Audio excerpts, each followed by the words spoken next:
Supergirl 36. This is Mark and Draco still with Eduardo Pansica on the art. That's maybe second last issue from him, or maybe the last one. I think so. How's this coming soon? Yeah. So this issue suffers, unfortunately, because it is tying into what just happened in Batman Superman this week, and it repeats some of the story beats and gives them to us again, which always is a really weird thing to do when you're reading both books. Yeah. Especially when I feel like Williamson handled it a little bit better, probably because he designed it all, right? Yeah. Because and I'm not going to blame Draco too much because I've been loving his Supergirl run. I think it's been really solid, and I'm excited for Hauser, but I'm actually kind of sad to see him go because I've really enjoyed his run. Yeah. I think this issue though just suffers, and it amounts to two things. She's in a kind of like a catatonic state from Brainiac 1.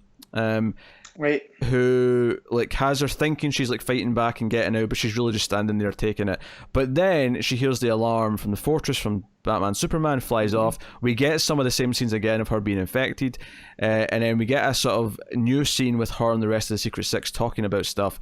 But the book ends with her going back to Brainiac 1 and basically just demolishing him with her heat vision. And I actually love that page. The page of her firing her heat vision to destroy Brainiac 1 is actually a beautiful full page spread. And the heat vision has a more kind of like fiery look to it. It's almost like unstable looking compared to normal heat vision. Yeah. Which is a nice touch. So really like that. And I thought the art from Pansica was pretty solid. Not as good as Marquez. I think that's the downside here is we have some of the same moments in Batman Superman from a better artist, and that kind of makes it look a bit worse. But it's pretty solid.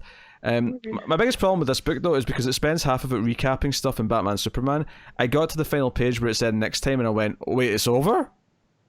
That's it? I felt like I got it was half a quicker story. read, and it almost feels like, you know, the stuff that was set up with the, you know, the offer stuff with Brainiac, that's all just been thrown out the window because now she's infected. Mm-hmm. So it feels kind of like the last couple issues that led to this were a little bit like, it feels like whatever and Draco had planned just get thrown out. And that this is him leaving now.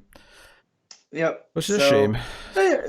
It was fine. Because I would have been happy with this book just like not doing anything to do with, but you know, just have it set before Batman Superman's arc, and then just ignore it and not have evil Supergirl here.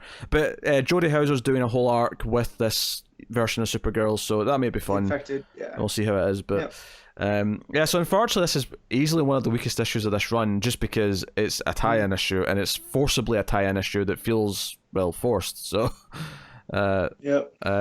so I hate to be a downer on something, you know. So we'll see how issue 37 goes. I'm looking forward to it. But issue 36 definitely had that tie-in stink that felt a little bit redundant. So especially since it just kind of wrapped up what she was doing before in a couple of quick things. Even though the page looked great, it was just like a quick, we have to wrap up that quickly, so we'd have to explain why this is still a thing later.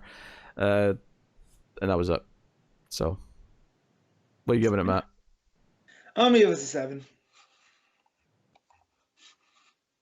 I have to go with a 6. There you go. It's probably a bit too redundant for me. There you go, that's Supergirl. It gets extra points because the death metal Supergirl. I can't. The outfit looks good. The outfit does look good. Yeah, I love it. I can't deny it.